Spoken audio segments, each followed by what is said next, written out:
G'day everybody. In today's video we are going to have a look at this creative lighting technique which I used at a recent workshop. So as you can see, it involves some pretty hard light that's lighting me at the moment and creating some interesting shadows on the background. But there's one more thing we can do to make it even more interesting and make it look like this.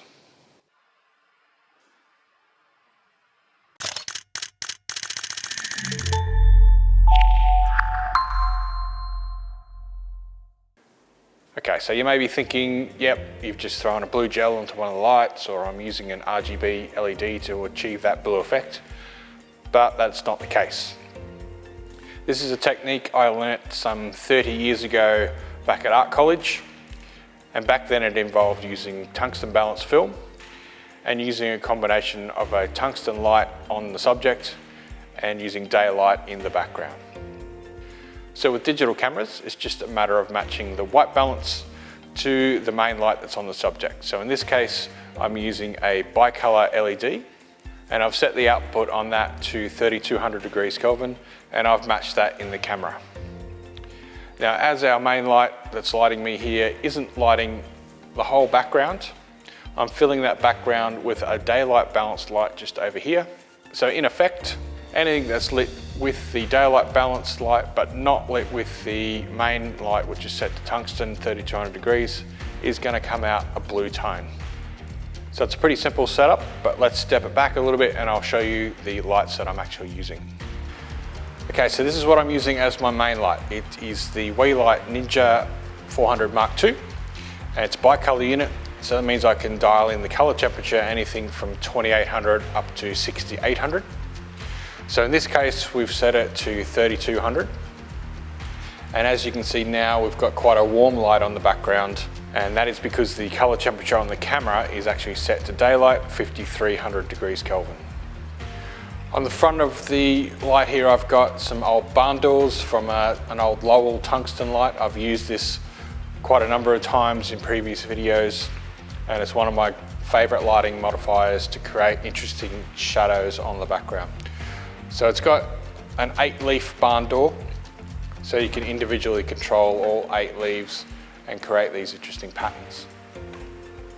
Okay, so this is my fill light. It's another WeLight product. It's the Ninja 200, and that is a much smaller unit which is able to be run on batteries, but in this case I'm running it off the mains power. It's another bicolor unit, but for the purposes of this shoot, we're actually keeping it at 5300 degrees Kelvin, which is daylight. And the modifier I've chose to use is the Bowens lantern. Now the reason for that is that it just spreads light everywhere. So I want that to reach into all the shadows across the whole set. If I was to use a smaller softbox, which is more directional, it wouldn't give the same amount of spread that this does. Alrighty, so we're back to our main setup. So I've got my main light set to 3200 degrees Kelvin again. The camera is also set to match at 3200.